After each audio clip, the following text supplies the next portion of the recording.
Hello good morning everyone. Madhya Pradesh के daily current affairs में आज बात करेंगे 9 जनवरी 2021 के सारे महत्वपूर्ण करंट अफेयर्स के बारे में। वीडियो को स्टार्ट करने से पहले अगर आपने हमारी ई बुक्स नहीं ली है, ई बुक्स ले सकते हैं। डिस्क्रिप्शन में आपको लिंक मिल जाएगा या फिर व्हाट्सएप पे आप मुझे मैसेज कर सकते हैं। इसके अलावा ये कुछ और ई बुक्स भी हमारी अवेलेबल हैं, मंथली भी है, 6 मंथ का एक एडिशन भी है। अगर ये लेना चाहें तो ये भी आप ले सकते हैं। अगला जो 6 मंथ का एडिशन है वो जल्द ही आपको मिल जाएगा, ठीक है। इसके अलावा इस पे भी आप व्हाट्सएप कर सकते हैं, इससे रिलेटेड कोई भी क्वेरी अगर आप करना चाहते हैं तो, ठीक है। एमपी जीके के 2500 प्लस एमसीक्यूज भी अवेलेबल हैं, ये भी अगर आप चाहें तो ये ले सकते हैं। बहुत सारे प्रश्न यहाँ से एज इट इज रिपीट होते हैं, ठीक है। इसके अलावा रामबाण नोट्स भी है, ये 1 लाइनर्स के फॉर्म में है। साइंस के भी ये बायोलॉजी के नोट्स हैं और ये भी आप चाहें ले सकते हैं। डिस्क्रिप्शन में आपको लिंक मिल जाएगा। इसके अलावा साइंस की समरी भी है 8 से लेके 10 तक की। इसके अलावा हमारे 6th से लेके 10th तक के समरी नोट्स भी आने वाले हैं, वो आपको जल्दी मिलेंगे। चलिए स्टार्ट करते हैं। पहला जो प्रश्न है हमारा वो है बांसुजारा समूह जल प्रदाय योजना का निर्माण कहाँ किया जा रहा है। तो बहुत आसान प्रश्न है। ये जो है ये करा जा रहा है बड़ा मलहरा में, ठीक है। ये थोड़ा सा कंफ्यूजन था कि बड़ा मलहरा में करा जा रहा है, मतलब ये तो सबको पता है कि छतरपुर जिले की ये बांसुजारा परियोजना है, ठीक है। तो इसका बांसुजारा डैम जो इसके ऊपर बनाया गया है उसी से जल प्रदाय योजना। देखिए, समूह जल प्रदाय योजना का मतलब होता है कि वहां से जल डिस्ट्रीब्यूट करना है, घरों तक पहुंचाना है, ठीक है। तो ये नल जल योजना के थ्रू करा जाएगा। दूसरी चीज क्या है, अगर डैम बना है तो डैम का उपयोग जो है वो सिंचाई के लिए भी किया जाता है, बिजली बनाने के लिए भी किया जाता है और पानी डिस्ट्रीब्यूट करने के लिए भी, घरों तक पहुंचाने के लिए भी किया जाता है। ऐसे अलग अलग प्रोजेक्ट्स जो है वो उसके अंदर होते हैं। तो मध्य प्रदेश के जो छतरपुर जिले की जो बड़ा मलहरा तहसील है, ठीक है, तो बड़ा मलहरा विकास खंड जो है उसके 120 ग्रामों में रहने वाले परिवारों को अगले मार्च 2021 के उपरांत नल कनेक्शन से पेयजल उपलब्ध करवाया जाएगा। मध्य प्रदेश जल निगम मर्यादित द्वारा जल जीवन मिशन के अंतर्गत जिले के विकास खंड के लिए 210.85 करोड़ रुपए की लागत से धसान नदी पर बांसुजारा समूह जल प्रदाय योजना का निर्माण किया जा रहा है। देखिए, ये ध्यान रखना है आपको कि किस नदी पर बनी है। ये बनी है धसान नदी पर। आपको पता है कि केन नदी भी वहां से प्रवाहित होती है, लेकिन ये केन नदी पर नहीं है। बांसुजारा समूह जल प्रदाय योजना की पूर्ण होती 1,58,564 ग्रामीण आबादी को जलापूर्ति की जा सकेगी। यहां पे बात आई है मध्य प्रदेश जल निगम मर्यादित की। तो मध्य प्रदेश जल निगम मर्यादित जो है मध्य प्रदेश शासन के द्वारा ग्रामीण क्षेत्रों में जल प्रदाय हेतु समूह जल प्रदाय योजनाओं के क्रियान्वयन के लिए 6 जून 2012 को मध्य प्रदेश जल निगम मर्यादित का गठन किया गया था, ठीक है। मतलब मध्य प्रदेश जल निगम मर्यादित का गठन कब करा गया था? 6 जून 2012 को करा गया था, ध्यान रखिए, ठीक है। और एक दो महीने बाद ही इसका जो कार्यालय है वो चालू करा गया था। ये कार्यालय कहाँ पर है इसका? ये है आपका विंध्याचल भवन भोपाल में, ठीक है। तो ये भी ध्यान रखिए। देखिए, इस तरीके के जो ऑफिसेस होते हैं, जैसे ऊर्जा का जो है तो उसको शक्ति भवन कहा जाता है, ठीक है। ये आपका कहाँ पर है? जबलपुर में है। तो ये ऑफिसेस जो हैं, डिफरेंट डिफरेंट ऑफिसेस, ये एक्चुअल में व्यापम में ऐसे प्रश्न पूछे जाते हैं। थोड़ा सा अलग से हट के व्यापम कुछ चीजें पूछता है, जैसे इस तरीके के ऑफिस के नाम आपसे पूछ सकता है कि पर्यावास भवन है वो क्या है, ठीक है। तो ऐसी चीजें आपको याद रखना जरूरी है। कुलपतियों से आजकल प्रश्न पूछे जाने लगे हैं, जैसे ग्रुप 4 का जो एग्जाम हुआ था उसमें कुलपतियों के बारे में पूछा गया था, ठीक है। तो ये भी इंपॉर्टेंट है, ये चीजें भी आपको समझना जरूरी है।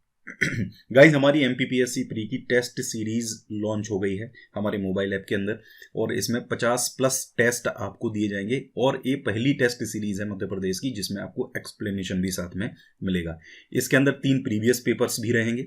इसके अलावा इसके अंदर 20 सब्जेक्ट वाइज टेस्ट रहेंगे जो अकॉर्डिंग टू न्यू सिलेबस रहेंगे, जिसके अंदर आपका आर्टिफिशियल इंटेलिजेंस, जो नई चीज़ें इसके अंदर ऐड हुई हैं, robotics and information and communication, और अलग अलग जो कमीशंस जो इस बार ऐड करे गए हैं तो उसके हिसाब से ये टेस्ट बनाए जाएंगे, ठीक है। और इसमें 30 जो हैं वो फुल लेंथ टेस्ट आपके रहेंगे, ठीक है। और पूरा ये जो टेस्ट सीरीज है ये अप्रैल तक चलेगी आपकी, और जब तक आपका एमपीपीएससी का एग्जाम होता है तब तक ये आपकी रहने वाली है, ठीक है। और सबसे बड़ी चीज़ है इसमें एक्सप्लेनेशन के साथ चीज़ें ऐड करी गई हैं, मतलब यहाँ पे एरर के चांसेस नहीं है, ठीक है। क्योंकि जब एक्सप्लेनेशन यहाँ पर होगी तो वहाँ पे एरर कई बार टाइपिंग मिस्टेक्स के कारण कुछ एरर अगर है तो वो हो सकती है, ठीक है, वो अलग बात है। तो इसमें एक रिपोर्ट करने का भी एक ऑप्शन रहेगा हमारे ऐप में, जिसमें आप रिपोर्ट करेंगे कि इस क्वेश्चन में पर्टिकुलर कोई एरर है तो फिर वहाँ से हम उसको चेंज भी कर देंगे, ठीक है। तो इसमें एक सबसे अच्छी चीज़ ये है। बाकी क्वेश्चन के पॉइंट ऑफ व्यू से देखा जाए तो इसमें कोई भी एरर आपको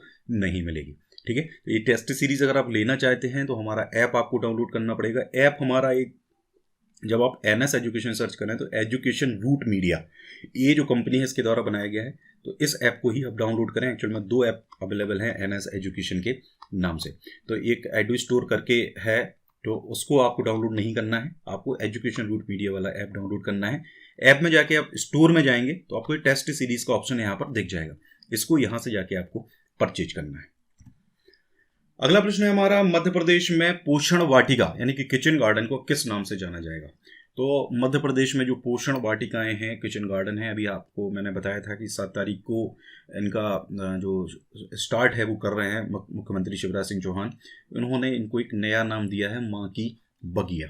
ठीक है, मध्य प्रदेश की जितनी भी पोषण वाटिकाएं हैं या किचन गार्डन हैं वो जो हर शासकीय स्कूल में बनाए जाने हैं। ठीक है, मनरेगा के तहत। ठीक है, मतलब मनरेगा के से इसका कन्वर्जेंस किया जाएगा, उसके बाद ये बनाए जाएंगे। और स्कूलों में अगर जगह नहीं है या तो गांव में अन्य स्थान पर पोषण वाटिका बनाई जा सकती है। पोषण वाटिका का जो नाम है वो होगा माँ की बगिया। ठीक है, ये ध्यान रखिए, ये बहुत मोस्ट इंपॉर्टेंट करंट अफेयर आपका बनने वाला है। ठीक है, प्रदेश की 62,500 आंगनवाड़ी केंद्रों में पोषण वाटिका बनाई जा रही है। ध्यान रखिए, 62,500 आंगनवाड़ी केंद्रों में बनाई जाएगी। सभी आंगनवाड़ी केंद्रों में ग्राम आरोग्य केंद्र का विस्तार भी किया जा रहा है। अभी 51,500 केंद्रों में ये स्थापित है, बाकी अब 62,500 में इनको बनाया जाएगा। एक और आपको पता होना चाहिए कि प्रधानमंत्री मातृ वंदना योजना के क्रियान्वयन में मध्य प्रदेश पूरे देश में प्रथम स्थान पे, हालांकि हम पहले डिस्कस कर चुके हैं इसको। इस योजना में प्रदेश में 152% उपलब्धि हुई है, मतलब 152% जो है आपकी वो उपलब्धि इस योजना के क्रियान्वयन में करी गई है। इसके अलावा महिलाओं की सुरक्षा की दृष्टि से प्रदेश के 7 शहरों में सेफ सिटी कार्यक्रम भी प्रारंभ किया गया है। ये 7 एक्चुअल में आज की जो न्यूज है, वैसे ये 6 शहर थे, अब ये 7 हो गए, या तो उन्होंने बढ़ा दिया है इसको, क्योंकि पहले पायलट प्रोजेक्ट के रूप में ये चालू हुआ था, अब हो सकता है इन्होंने बढ़ा दिया, तो धीरे धीरे नंबर आपका बढ़ेगा, लेकिन स्टार्ट करा गया था 6 शहरों में। ठीक है, तो ये भी आप ध्यान रखिए। पोषित परिवार सुपोषित मध्य प्रदेश कार्यक्रम मध्य प्रदेश के अंदर चलाया जा रहा है, जिसके अंदर गंभीर कुपोषित जो बच्चे हैं उनके पोषण स्तर में सुधार होने पर परिवार को प्रोत्साहन राशि दी जाती है तथा उनको सम्मानित किया जाता है।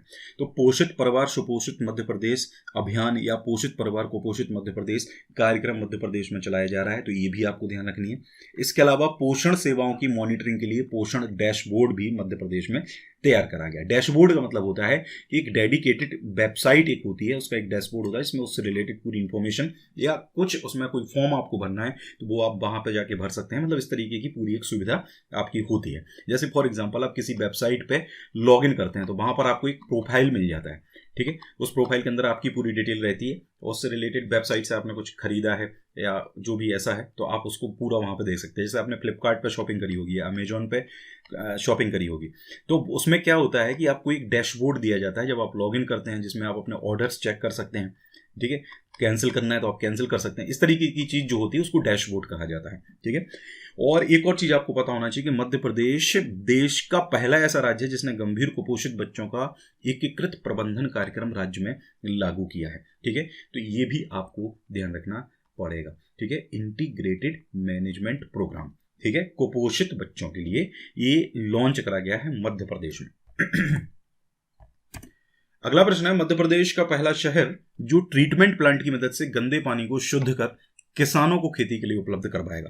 तो ये जो शहर है ये है आपका इंदौर। यहां पे अगर देखा जाए तो इंदौर प्रदेश का पहला ऐसा शहर होगा जो ट्रीटमेंट प्लांट की मदद से गंदे पानी को शुद्ध करेगा और उनको उस पानी को किसानों की खेती के लिए उपलब्ध करवाएगा। और नगर निगम सीवरेज ट्रीटेड प्लांट से निकले पानी को 30 गांवों के किसानों को सिंचाई के लिए उपलब्ध करवाएगा। ये नगर निगम के अंतर्गत पूरा कार्य किया जाएगा। निगम ने इस योजना पर काम भी शुरू कर दिया है। इसके लिए परिषद से निगम द्वारा निर्धारित राशि वसूली जाएगी, लेकिन किसानों को यह पूरी तरह से मुफ्त रहेगा। तो ये जो परिषद है एक्चुअल में आपका जैसे नगर निगम है, ठीक है, तो नगर निगम जैसे यहाँ पे लिखा है 30 गांव, तो वो गांव जिस परिषद में होगा उस परिषद से इसकी वसूली की जाएगी। ठीक है, ये ध्यान रखिए, लेकिन किसानों को ये पानी जो है वो फ्री ऑफ कॉस्ट दिया जाएगा। अगला प्रश्न है very very very most important. केंद्र सरकार द्वारा वर्ष 2022 के खेलो इंडिया गेम्स मध्य प्रदेश के किस शहर में कराने की सैद्धांतिक सहमति प्रदान कर दी गई है? तो पहली चीज तो ये सैद्धांतिक सहमति प्रदान कर दी गई है कि 2022 के जो खेलो इंडिया गेम्स होंगे वो मध्य प्रदेश में होंगे। मध्य प्रदेश में कहाँ पर संपन्न होंगे? तो मध्य प्रदेश की राजधानी भोपाल के अंदर ही संपन्न होंगे और इसकी जो विधिवत स्वीकृति है वो भी जल्द ही प्राप्त हो जाएगी, ऐसा अभी हाल ही में मुख्यमंत्री शिवराज सिंह चौहान ने कहा है। ठीक है, तो ये चीज है। दूसरी चीज, मध्य प्रदेश के 2 खिलाड़ी हैं चिंकी यादव, जिनके बारे में हमने पहले भी डिस्कस किया था, और ऐश्वर्य प्रताप सिंह। ठीक है, दोनों का संबंध जो है किससे है? शूटिंग से। इनको ओलंपिक कोटा इनके द्वारा प्राप्त किया गया, मतलब ये ओलंपिक में चयनित हो गए हैं।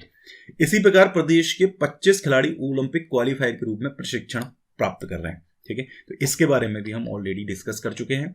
प्रदेश में नए एवं प्रतिभावान खिलाड़ियों को अवसर प्रदान करने के लिए मुख्यमंत्री कप का आयोजन किया जाएगा, जो अभी गत सरकार ने विधायक कप का आयोजन बंद कर दिया था, जिसे दोबारा शुरू किया जाएगा। ठीक है, तो मुख्यमंत्री कप और आपका विधायक कप दोनों का आयोजन किया जाएगा।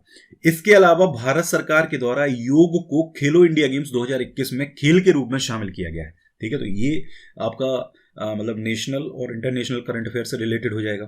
ठीक है, अच्छा एक और चीज़ है, नेशनल और इंटरनेशनल करंट अफेयर्स क्विज के फॉर्म में आपको जल्द ही हमारे ऐप पे मैं मतलब तैयारी कर रहा हूँ उसका। थोड़ा एक्चुअल में क्या है, अभी ऐप जस्ट लॉन्च हुआ है, तो उसमें थोड़ी सी चीज़ें सीखने में थोड़ा सा समय लग रहा है, और भी बाकी आपकी PDF भी जैसे बना रहा हूँ तो थोड़ा सा टाइम कम मैनेज कर पा रहा हूँ। तो जल्दी उसमें बहुत सारी ऐसी चीज़ें भी आपको मिलेंगी जो मतलब फ्री ऑफ कॉस्ट भी रहेंगी, कुछ उसमें कंटेंट ऐसा भी रहेगा जो पेड भी रहेगा, इसलिए ऐप को जरूर आप डाउनलोड कर ले। आगे आने वाले समय में ज़्यादातर जो चीज़ें हैं वो आपको ऐप पर ही मिलेंगी। दूसरा है, प्रदेश में योग के विस्तार के लिए अब ये करंट अफेयर है आपका मध्य प्रदेश का, जिला स्तर पर विवेकानंद योग सेंटर्स की स्थापना करी जाएगी। ठीक है, ये ध्यान रखिए किस नाम से करी जा रही है, विवेकानंद योग सेंटर्स। ठीक है, इसके बाद विकास खंड स्तर पर इनका विस्तार किया जाएगा। पहले जिला स्तर पर जाएंगे, फिर विकास खंड स्तर पर आपका जाएंगे।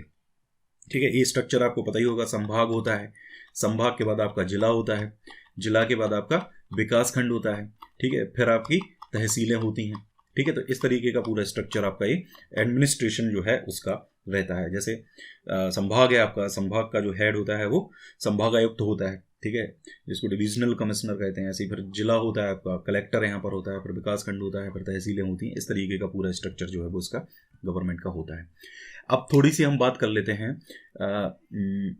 एक और चीज़ है जो आपकी प्रदेश में हॉकी को आगे बढ़ाने के लिए पुरुष हॉकी अकादमी भोपाल में तथा महिला हॉकी अकादमी ग्वालियर में पुनः स्थापित की जाएगी। इस पर एक्चुअल में काम नहीं चल रहा था, ये फिर से स्थापित की जाएंगी। मतलब ये ऑलरेडी बनाई जा चुकी है, अकादमी पहले से स्थापित हैं, लेकिन पिछली सरकार में इनका थोड़ा सा कम कर दिया गया था। तो TT नगर स्टेडियम में मार्शल आर्ट अकादमी भी बनाई जा रही है। तो ये भी आप ध्यान रखिए, मार्शल आर्ट अकादमी कहाँ पर बनाई जा रही है? TT नगर स्टेडियम यानी कि भोपाल में। ठीक है, तात्या टोपे स्टेडियम के अंदर इसको बनाया जा रहा है। TT मतलब है तात्या टोपे नगर स्टेडियम, इसके अंदर आपकी जो मार्शल आर्ट अकादमी है वो बनाई जा रही है। ग्वालियर में, अच्छा भोपाल में शूटिंग रेंज का भी विस्तार किया जाएगा। ग्वालियर में 50 एकड़ भूमि पर अंतर्राष्ट्रीय खेल परिसर के निर्माण और भोपाल में विश्व स्तरीय स्पोर्ट्स साइंस सेंटर के निर्माण की भी योजना है। ये सारी चीजें आपको पता होनी चाहिए, इनके जिले पता होनी चाहिए कि ऐसा कहां पर होने जा रहा है। स्पोर्ट्स साइंस सेंटर में खिलाड़ियों के बेहतर स्वास्थ्य के लिए विभिन्न प्रकार के वैज्ञानिक तरीके अपनाए जाएंगे। रांझी जो आपका जबलपुर में है, तीरंदाजी की विश्व स्तरीय अधोसंरचना बनाए जाने की भी योजना है। इसके अलावा बीजलपुर इंदौर में मल्टीपर्पज स्पोर्ट्स कॉम्प्लेक्स का निर्माण भी कराया जाएगा। मतलब बहुत सारी चीजें हैं जो ये एक्चुअल में 2019 में 2018 में घोषित हैं, वो एक बार फिर से यहाँ पर आई हैं, इसलिए मैंने आपको फिर से यहाँ पर बता दिया है। थोड़ी सी बात कर लेते हैं स्टैटिक जीके की। खेलो इंडिया कार्यक्रम 2018 में शुरू करा गया था, प्रधानमंत्री नरेंद्र मोदी ने इसको शुरुआत करी थी। इसे भारत में खेल संस्कृति को बेहतर बनाने के लिए लॉन्च किया गया था। राजीव गांधी खेल अभियान, शहरी खेल अवसंरचना योजना और राष्ट्रीय खेल प्रतिभा खोज प्रणाली कार्यक्रम को समेकित करने के बाद इस कार्यक्रम का शुभारंभ किया गया था। यानी कि इन चीजों को पहले सम्मिलित करा गया था, उसके बाद इस कार्यक्रम का शुभारंभ मिलकर किया गया था। खेलो इंडिया योजना के तहत 5 लाख रुपए से 8 लाख रुपए तक की वित्तीय सहायता प्रदान की जा रही है। यह एक केंद्रीय क्षेत्र की योजना है जो सरकार के द्वारा 100% वित्त पोषित है। यानी कि 100% जो फाइनेंस है वो कौन करता है इसको? वो केंद्र सरकार करती है, इसमें स्टेट को कोई लेना देना नहीं। इस योजना के तहत चुने गए जो उम्मीदवार हैं वो लगातार 8 वर्षों तक 5 लाख रुपए की छात्रवृत्ति के पात्र, यानी पर ईयर उनको 5 लाख रुपए दिया जाता है। इस योजना का मुख्य उद्देश्य खेल गतिविधियों में भारतीय नागरिकों की भागीदारी को बढ़ाना है। ठीक है, तो ये सिंपल सी बात है। छोटे, ये एक्चुअल में अलग अलग स्टेट में इसलिए इसको रखा गया है क्योंकि बहुत सारे ऐसे स्पोर्ट्स प्लेयर होते हैं जो अपने ज़िले में फेमस होते हैं लेकिन वो केंद्रीय स्तर पर नहीं पहुंच पाते हैं, यानी नेशनल लेवल पर वो नहीं पहुंच पाते हैं। तो इसका मेन उद्देश्य यही है कि उनको यहाँ से हम डिस्ट्रिक्ट से उठा के या उनके गाँव से उनको उठा के कहाँ पर लेके जाएँ, उनको हम अंतर्राष्ट्रीय स्तर पर और राष्ट्रीय स्तर पर लेके जाएँ, क्योंकि बहुत सारा ऐसा टैलेंट है जो पड़ा हुआ है ऑलरेडी। दूसरी चीज है, खेलो इंडिया स्कूल गेम्स 2018 कहाँ आयोजित हुए थे? ये पहली बार आयोजित हुए थे आपके दिल्ली में। खेलो India school games 2019 Pune Maharashtra में आयोजित हुआ था। इसके अलावा खेलो इंडिया स्कूल गेम्स 2020 गुवाहाटी में आयोजित हुआ था, और खेलो इंडिया 2021 जो है ये पंचकुला में आयोजित किया जाएगा हरियाणा में। वो ओलंपिक के बाद इसका आयोजन जो है वो किया जाएगा। वैसे जनरली जनवरी में इसका आयोजन किया जाता है, लेकिन इस बार कोरोना के कारण इसका आयोजन नहीं किया गया। इसके अलावा फिर 2022 में कहाँ आयोजित किया जाएगा? भोपाल में, मध्य प्रदेश में आयोजित किया जाना है इसको। तो ये पूरा था खेलो इंडिया से रिलेटेड पूरा जीके। अगला प्रश्न है, 7 जनवरी को किस स्थान पर बुद्ध जम्बूद्वीप पार्क तथा पर्यटक सुविधा केंद्र का लोकार्पण किया गया है? तो 7 जनवरी 2021 को बुद्ध जम्बूद्वीप पार्क और पर्यटक सुविधा केंद्र का जो लोकार्पण है वो रायसेन के सांची में किया गया है, जो एक वर्ल्ड हेरिटेज साइट भी है यूनेस्को के द्वारा घोषित। यहाँ पे अगर बात करें तो स्वास्थ्य और परिवार कल्याण मंत्री कौन है? प्रभुराम चौधरी, चूंकि उनका विधानसभा क्षेत्र है ही। और पर्यटन संस्कृति अध्यात्म मंत्री उषा ठाकुर हैं। इनका विधानसभा क्षेत्र कहाँ पर है? इंदौर में है इनका विधानसभा क्षेत्र। चलिए इनकी विधानसभा कॉन्स्टिट्यूएंसी का नाम बताइए, कमेंट करके बताइए इसको। इन्होंने 7 जनवरी को सांची में बुद्ध जम्बूद्वीप पार्क और पर्यटक सुविधा का केंद्र का लोकार्पण किया है। ठीक है, और इसमें मध्य प्रदेश पर्यटन विकास निगम के द्वारा 25 करोड़ रुपए की लागत से बुद्ध जम्बूद्वीप पार्क बनाया गया है। इसमें 17 एकड़ में टोटल फैला हुआ है। 25 करोड़ रुपए की लागत से इसको बनाया गया है। थीम में कई सुविधाएं उपलब्ध हैं। थीम पार्क महात्मा बुद्ध के जीवन सिद्धांतों के अनुसार इसको बनाया गया है। इसके अंदर एक इंटरप्रिटेशन सेंटर भी है जिसमें बुद्ध और बौद्ध काल की का जो कालानुक्रमिक समय है, इसका उद्भव है, विस्तार है, प्रसार सेंटर की गैलरियों में ये प्रस्तुत किया गया। मतलब उनसे रिलेटेड सारी एक तरीके से आप एक गैलरी इस तरीके से बनाई गई है जहाँ पर इनसे रिलेटेड सारी चीज़ें आप देख सकते हैं, समझ सकते हैं। बुद्ध के जीवन के 4 महान क्षण हैं, उनका प्रतिनिधित्व करने वाला परिक्रमा पथ 4 प्रतीकात्मक पेड़ों का उपयोग करके इंटरप्रिटेशन सेंटर का जो निर्माण किया गया है। सांची आने वाले पर्यटकों को सभी प्रकार की सुविधाएं मुहैया कराने के लिए 5 करोड़ की लागत से पर्यटक सुविधा केंद्र भी स्थापित किया गया है इसके अंदर। ठीक है, तो ये सारी चीजें गाइस, ये पूरा था हमारा आज का वीडियो अगर अच्छा लगता है लाइक जरूर कर दिया करें, वीडियो को शेयर जरूर करें और वीडियो पे कमेंट ज़्यादा से ज़्यादा करें। आपको वीडियो कैसा लगा या जो भी मैं क्वेश्चन पूछता हूँ उसको जरूर कमेंट कर दिया करें। Thank you very much.